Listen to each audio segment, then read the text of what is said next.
በታዳጊነቱ የኤሲ ሚላንን የአካዳሚ ቡድን ተቀላቅሎ የነበረው ትውልደ ኢትዮጵያዊ ሰይድ ቪሲን ራሱን ማጥፋቱ ተገለጸ። ባርሴሎናን ለመቀላቀል ከጫፍ ደርሶ የነበረው የሊቨርፑሉ ተጫዋች ጂጂ ዋይናልደም ከፓሪስ ሰን ጀርሜን የቀረበለት ከፍተኛ የሆነ የደሞዝ ክፍያ ሀሳቡ እንዲቀየር አድርጎታል። አርሰናሎች ከጥር ወር ጀምሮ ሲከታተሉት የነበረው የኖርዊቹ ኮከብ ኤሚ ቡዌንዳ 35 ሚሊዮን ፓውንድ በሚጠጋ ገንዘብ አካባቢ አስቶን ቪላን ለመቀላቀል ከጫፍ ደርሷል። እነዚህንና ሌሎች ዜናዎችንም ሰፋ ባለ መልኩ ይዘንላችሁ ቀርበናል። አብራችሁን ቆዩ። ሰላም ውድ የ343 ስፖርት በኢትዮጵያ የዩቲዩብ ቻናል ተከታታዮች፣ በዛሬው ዕለት የተሰሙ የተለያዩ ስፖርታዊ ዜናዎችን ሰፋ ባለ መልኩና በአማራ አቀራረብ ይዘንላችሁ አርሰናሎች ማርቲን ኦዴጋርድን በቋሚነት ለማስፈረም ያደረጉት ሙከራ ባለመሳካቱ አሁን ፊታቸውን ለኖርዊች ኮከብ ኤሚ ቡዌንዳ በማዞር ለኖርዊች 30 ሚሊዮን ፓውንድ የሚሆን ዋጋ አቅርበዋል። በተያያዘ ዜና አስቶን ቪላ እንዲሁ ማንቸስተር ሲቲ ጃክ ግሪሊሽን ለማስፈረም ካለው ፍላጎት የተነሳ እነሱም የኖርዊችን ኮከብ ማስፈረም ይፈልጋሉ። አርሰናልና አስቶን ቪላ ሁለቱም ቡድኖች ለኖርዊቹ አጥቂ ኤሚ ቡዌንዳ 30 ሚሊዮን ፓውንድ አካባቢ የሚጠጋ ገንዘብ ማቅረባቸውን ሪፖርቶች አመልክተዋል። የ4 ዓመቱ ወጣት ተጫዋች ኖርዊች ወደ ፕሪሚየር ሊጉ እንዲያድግ የበኩሉን ካደረገ በኋላ እናም በዘንድሮ የውድድር ዓመት የሻምፒዮንሺፑ የዓመቱ ምርጥ ተጫዋችነት ክብርንም አሳክቷል። መድፈኞቹ ከጥር ወር ጀምሮ ነበር ተጫዋቹን ሲከታተሉት የነበረው። ቡዌንዳ በዚህ ውድድር ዓመት ኖርዊችን ለቆ ለመሄድ የተቃረበ ይመስላል። ነገር ግን አርሰናል መዳረሻው ላይሆን ይችላል እየተባለ ነው። አስቶን ቪላ የተጫዋቹ ፈላጊ ሆኖ ብቅ ማለቱ ለካናሪዎቹ የኮከብ ተጫዋቻቸውን የመሸጫ ዋጋ ከፍ የሚያደርግላቸው ይሆናል። እንደ ዘሰን ዘገባ ከሆነ ኖርዊች ቡዌንዳ በዚህ ክረምት እንዲለቅ የተስማማ ሲሆን በዚህ ወቅት በዘንድሮ የውድድር ዓመት 15 ግቦችንና 16 አሲስቶችን በሻምፒዮንሺፑ ላስመዘገበው አርጀንቲናዊ ተጫዋች 40 ሚሊዮን ፓውንድ ይፈልጋሉ ተብሏል። አርሰናሎች ማርቲን ኦዴጋርድ በኤሚሬትስ ካሳለፈው የውሰቱን ቆይታ በኋላ ወደ ማድሪድ እንደሚመለስ በማረጋገጣቸው በቡድኑ ውስጥ ያለውን ክፍተት ለመሙላት የኖርዊቹን ኮከብ ለማስፈረም ተዘጋጅተዋል።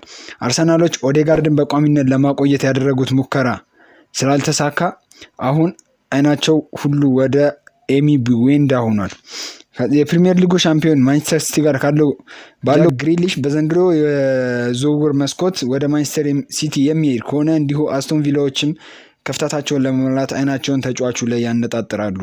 እንግሊዛዊ ኢንተርናሽናል ጃክ ግሪሊሽ ወደ ሚሊዮን ፓውንድ አካባቢ የሚጠጋ ገንዘብ አለው ተብሎ በሚታሰብበት ሁኔታ ቪላዎች ቡዌንዳን ለማስፈረም የሚያደርጉት ጥረት አርሰናልን ለመፎካከር የገንዘብ እጥረት አይኖርባቸውም። የሰሜን ለንደኑ ክለብ አርሰናል በጥብቅ ሲፈለግ የቆየው አርጀንቲና የኖርዊች ሲቲ ተጫዋች ኤሚ ቡዌንዳ በክለቡ ሪከርድ በሆነ ዋጋ ወደ አስቶን ቪላ ሊዘዋወር መሆኑ ትናንት ማታ በወጡ መረጃዎች ተገልጿል። ኤሚ ቡዌንዳ በመጪው ቀናት በ35 ሚሊዮን ፓውንድ አስቶን ቪላ እንደሚቀላቀል ይጠበቃል። በሌላ ዜና ማንቸስተር ዩናይትድ ጃደን ሳንቾን ለማዘዋወር ከቦሩሲያ ዶርትመንድ ጋር የሚደረገው ስምምነት በይፋ ጀምረዋል። ዩናይትዶች ዝውውሩን በ80 ሚሊዮን ፓውንድ የመጨረስ ፍላጎት ቢኖራቸውም ዶርትመንዶች ግን በተጨማሪ 20 ሚሊዮን ፓውንድ እንዲጨመርላቸው ይፈልጋሉ። ነገር ግን ስምምነቱ ክፍት ስለሆነ በቅርቡ ስምምነት ላይ ይደርሳሉ ተብሎ ቼልሲዎች የአትሌቲኮ ማድሪዱን አማካይ ሳውል ኒጉዌዝን ለማስፈረም የሚደረገውን ፉክክር የተቀላቀሉ ሲሆን የቼልሲ ስፖርቲንግ ዳይሬክተር የሆነችው ማሪያና ግራኖቭስኪ በቶማስ ቱዌል ቡድን ላይ የኒጎሎ ካንቴ አጣማሪ ለማድረግ የአትሌቲኮ ማድሪዱን ሳውል ኒጉዌዝ ለማስፈረም እንደምትሰራ ታውቋል። ወደ ባርሴሎና ለመግባት ተቃርቦ የነበረው ጂጂ ዋይናልደም ዝውውር የፈረንሳዩ ኃያል ክለብ ፒኤስጂ እንደገባበት ተገልጿል። በመጪው ሳምንት ዝውውሩን ያጠናቅቃል ተብሎ የተነገረለት ጂጂ ዋይናልደም ፒኤስጂ ያቀረቡት እጥፍ ደሞዝ የተጫዋቹን ውሳኔ ማስቀልበሱ ተነግሯል። ባርሴሎናዎች ምንም እንኳን የሕክምና ምርመራ ለማካሄድ በእንቅስቃሴ ላይ ቢሆኑም ዋይናልደም ከፖቼቲኖ ጋር ያደረገው የስልክ ልውውጥ ነገሮች እንዲገቱ አድርጓል። ባርሴሎናዎችም ዋይናልደም ያቀረቡት የደሞዝ መጠን ከፍ የማያደርጉ ከሆነ ተጫዋቹ ፒኤስጂ መቀላቀል እድሉ ከፍተኛ መሆኑ ተገልጿል። ባርሴሎና ለቀጣዩ ውድድር ዘመን የተከላካይ አማራጮቻቸውን ለማሻሻል መፈለጋቸውን ተከትሎ የቫሌንሺያውን አምበል ሆዜ ጋያን የማስፈረም ፍላጎት እንዳላቸው የስፔኑ ታዋቂ ጋዜጣ ሙንዶ ዲፖርቲቮ ዘግቧል። ብሉግራናዎቹ በላሊጋ 3ኛ ደረጃን ይዘው በማጠናቀቃቸውና በሻምፒዮንስ ሊጉ ውድድር የሚፈለገውን ውጤት አለማምጣታቸው በዚህ ክረምት በቡድናቸው ላይ በርካታ የተጫዋች ለውጥ እንደሚያደርጉ ይጠበቃል። ለክለቡ ኤመርሰን ሮያልን ከሪያል ቤቲስ በማስፈረም የተከላካይ ክፍላቸውን ለማሻሻል እርምጃዎችን አስቀድሞ ወስዷል። ሆኖም ጋያ ወደ ካምፑን የሚመጣ ከሆነ በ2012 ቫሌንሺያ ከደረሰ ጀምሮ በክለቡ የመጀመሪያ ቡድን ውስጥ ቋሚ ተሰላፊ ሆኖ የሚገኘው ጆርዲ አልባ ጋር ይወዳደራል ተብሎ ይጠበቃል። አሁን ካታሎኖቹ ለ32 ዓመቱ ስፔናዊ ተጫዋች ተፎካካሪ ሊሆን የሚችልና ለረጅም ጊዜ ተተኪ ሆኖ የሚያገለግል ተጫዋች ማምጣት አለባቸው። ባለፈው የውድድር ዘመን በስፔን ላሊጋ ቫሌንሺያ 13ኛ ደረጃን ይዞ ሲያጠናቅቅ ጋያ 33 የሊግ ጨዋታዎችን ሲያደርግ በመከላከሉ ረገድ ጠንቃቃ ነበር። የ26 ዓመቱ ወጣት ለትልቅ ዝውውር ዝግጁ ሲሆን በቀጣዮቹ ጥቂት ዓመታት ከባርሴሎና ጋር ስኬታማ ለመሆን የሚያስችል የቴክኒክ ብቃት አለው። ስራውን ወደ ቀጣዩ ደረጃ ለማድረስ አሁን ከልጅነት ክለቡ ለቆ ለመዘዋወር ጊዜው ሊሆን ይችላል። ከ209 በላይ የስፔን ላሊጋ ጨዋታዎችን ለቫሌንሺያ ተሰልፎ መጫወት የቻለው ሆዜ ጋያ በጣም ልምድ ያለው ተጫዋች ነው። ብሉግራናዎቹ በቀጣዮቹ የውድድር ዘመን በሻምፒየንስ ሊጉና በላሊጋው ለመፎካከር ከፈለጉ የቫሌንሺያውን ተከላካይ ማስፈረም አስፈላጊ ሊሆን ይችላል።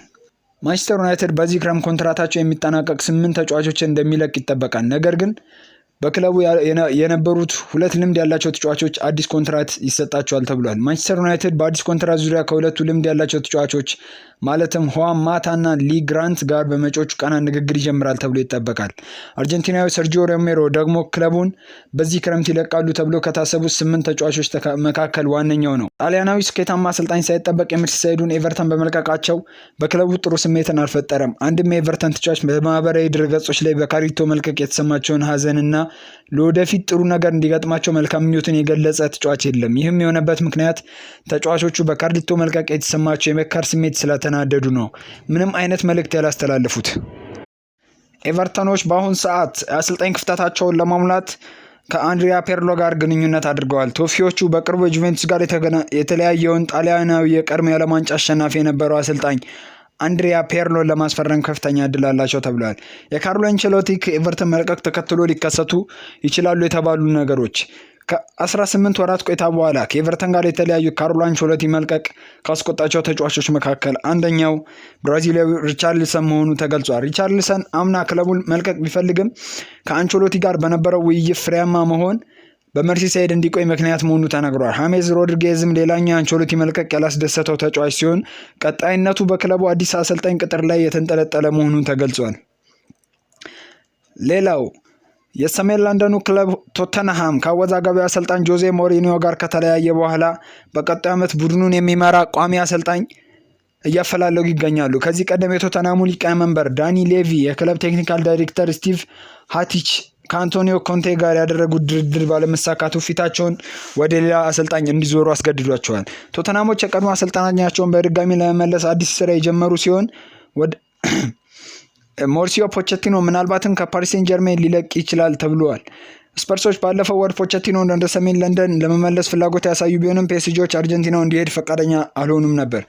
በተጨማሪም ቶተንሃሞች የአያክሱን አሰልጣኝ ኤሪክ ቴንሃግ የሰሜን ለንደኑ ክለብ ቀጣይ አሰልጣኝ አድርገው ለመሾም እያሰቡ ሲሆን ከሱ በተጨማሪም ሮቤርቶ ማርቲኔዝን ቢፈልጓቸውም እሳቸው ግን በአሁን ሰዓት ሙሉ ትኩረታቸው በዩሮ ላይ ስለሆነ ከአሰልጣኙ ጋር መነጋገር አልቻሉም።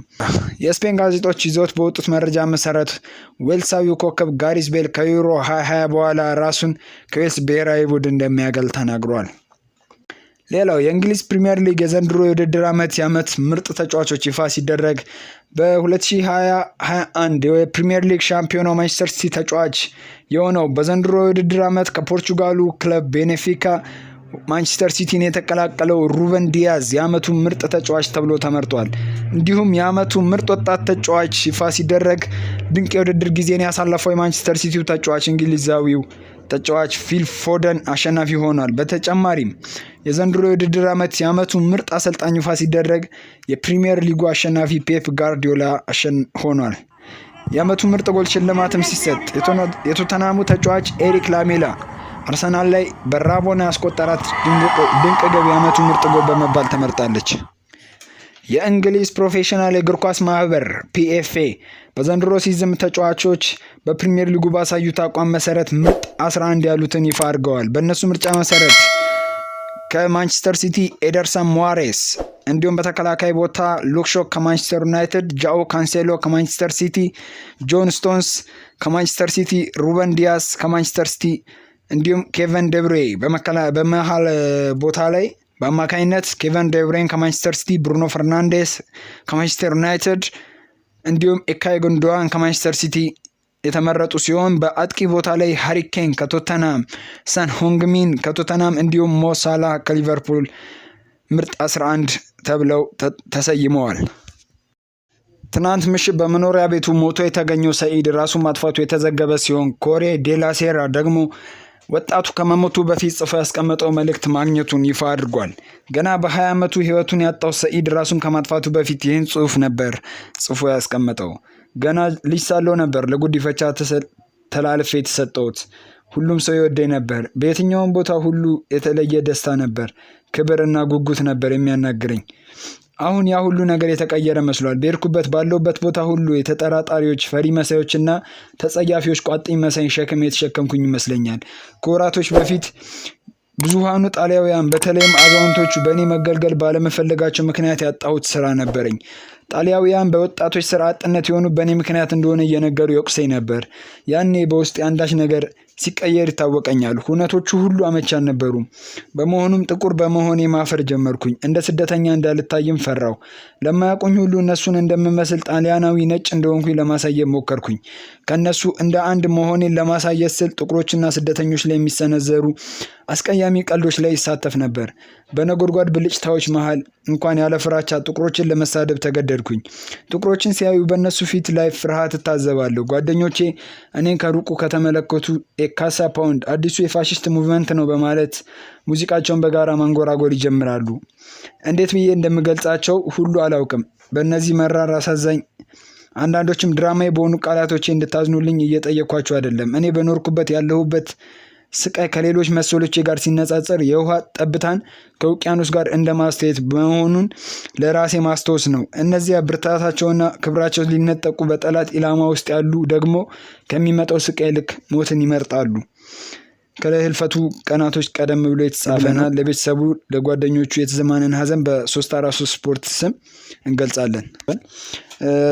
ፖርቹጋላዊ ጥበበኛ ክርስቲያኖ ሮላንዶ በ2009 ካትሪን ማዮርጋስን የቀድሞዋ ሞዴል ደፍረሃል ተብሎ የቀረበበት ክስ በወቅቱ ትልቅ ውዝግብን ፈጥሮ እንደነበር ይታወቃል። የካትሪን ማዮርጋስ ጠበቆች በፖርቹጋላዊው ኮከብ ሮላንዶ ላይ መረጃዎችን ለማሰባሰብ ከፖሊሶች ጋር ያልተገባ ግንኙነትን በመፍጠርና ከሀከሮች ጋር በመተባበራቸው ክሱ እንዲቆም የሮላንዶ ጠበቃዎች ጠይቀዋል። የጁቬንቱሱ ኮከብ እና የፖርቹጋሉ ክርስቲያኖ ሮላንዶ ጠበቆች የቀድሞ ሞዴል ካትሪን ማዮርጋ ጠበቆች ከፖሊስ ምርመራ ጋር በተያያዘ በመቶዎች የሚቆጠሩ ሰነዶች ይፋ ማድረግ አልቻሉም በማለት ነው ክሱ እንዲቋረጥ የጠየቁት።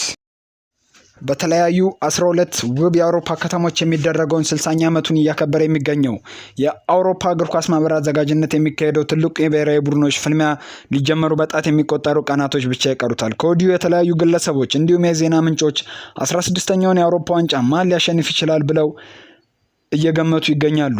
እንደ ቁጥራዊ አሃዞች አቅራቢው ኦፕታ መረጃ ከሆነ በወቅታዊ ብቃታቸውና ባላቸው ቁጥራዊ መረጃን ቀምሮ የሚከተለውን ትንበያ ያስቀመጠ ሲሆን በዚህም ዩሮ 2020 በፈረንሳይ ብሔራዊ ቡድን አሸናፊነት ይጠናቀቃል ተብሏል።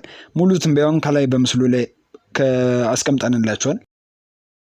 የጋርዲዮላ እንባ የውሸት ነው ይለናል የአጉዌሮ አባት። ሰርጂዮ አጉዌሮ በማንቸስተር ሲቲ 390 ጨዋታዎችን 260 ግቦችን ለላንካሻየሩ ቡድን በማስቆጠር የክለቡ የምንጊዜም ኮከብ አግቢ ሆኖ ነበር ባሳለፍነው ሳምንት ሲቲን የለቀቀው። በዚህ ጉዳይ ላይ የአጉዌሮ አባት ኤል ካስቲሎ ሲጠየቁ ፔፕ ከስካይ ጋር ባደረገው ቆይታ አይኖቹ ላይ የታዩት እንባዎች የውሸት እንደሆነ ለልጃቸው ያን ያህል ፍላጎት እንደሌላቸው ገልጸዋል። ቀጥሎም ፔፕ በሁሉም ነገር ላይ ጎልቶ መታየትን ይፈልጋል፣ ትኩረቶች ሁሉ ወደሱ እንዲጓዙ ነው የሚያደርገው ሲሉ ተደምጠዋል። በአርሰናል የታዳጊ አካዳሚ ውስጥ የተመረቀውና ከመድፈኞቹ ጋር የኤፍኤ ካፕ እና የሊግ ካፕ ዋንጫን ያሳካው የ51 ዓመቱ የቀድሞ ግብ ጠባቂ አለም ሚለር ህይወቱ አልፏል።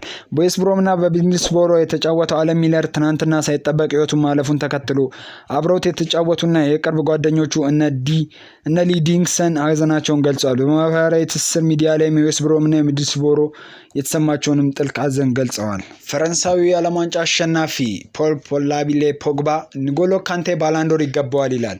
የቀይ ሰይጣኖቹና የፈረንሳይ ብሔራዊ ቡድን የመሃል ሜዳ ተጫዋች ፖል ፖግባ የሀገሩ ልጅ ባላንዶር እንደሚገባው ተናግሯል። ከረጅም ጊዜ በፊት ተናግሬ ነበር። ቼልሲ የአውሮፓ ቻምፒየንስ ሊግን ካሸነፈ ካንቴ ባላንዶር ማሸነፉ ተገቢ ነው። እሱ ሁልጊዜ ጥሩ ብቃትን ያሳያል። እሱ የሚያደርገውን ነገር አልገረመኝም። የገረመኝ አሁንም እየሰራው ባለው ነገር ነው። ለመላው ዓለም ማለት የምፈልገው ነገር ቢኖር ከቅርብ ወራት ወዲህ የተመለከትነው ንጎሎ ካንቴ ምንጊዜም ተመሳሳይ ነው። ስለ ብቃቱ ብዙ እንነጋገራለን፣ ነገር ግን እሱ እንደ ሁልጊዜው ጥሩ ነው። በግማሽ ፍጻሜው ላይ ክርስቲያኖ ሮናልዶ እና ሊዮኔል ሜሲ አልነበሩም። ስለሆነ የመሃል አማካዮቹን ወይም የተከላካዮቹን ብቃት ማየቱ ጥሩ ነው ሲል ፖል ፖግባ አስተያየቱን ሰጥቷል። ሰኔ 17 2013 ዓ.ም ሊካሄድ የነበረው የአፍሪካ ዋንጫ የምድብ ድልድል ዕጣ ማውጣት ስነ ስርዓት ወደ ሌላ ቀን ተቀይሯል። እጣ ድልድሉ በፈረንጆቹ ቀን አቆጣጠር በአዲሱ ዓመት ማለትም በ2022 በጃንዋሪ ወር ላይ እጣው ሊወጣ ይችላል እየተባለ ይገኛል። ምንም የተረጋገጠ መረጃ እስካሁን አልወጣም። ካሜሩን ለምታዘጋጀው የ2021 የአፍሪካ ዋንጫ ጨዋታ ከምድባቸው ማለፋቸውን ያረጋገጡ ሀገሮች አዘጋጅ ሀገር ካሜሩን፣ ሴኔጋል፣ ቱኒዚያ፣ አልጄሪያ፣ ማሊ፣ ቡርኪና ፋሶ፣ ጊኒ፣ ኮሞሮስ፣ ጋምቢያ፣ ጋቦን፣ ግብጽ፣ ጋና፣ ኢኳቶሪያል ጊኒ፣ ዚምባብዌ፣ ሞሮኮ፣ አይቮሪ ኮስት፣ ናይጄሪያ፣ ሱዳን፣ ማላዊ፣ ሞሪታኒያ፣ ኢትዮጵያ፣ ጊኒ ቢሳው ኤንድ ኬፕ ቨርዴ ናቸው የአፍሪካ ዋንጫ ተሳታፊ ሀገሮች።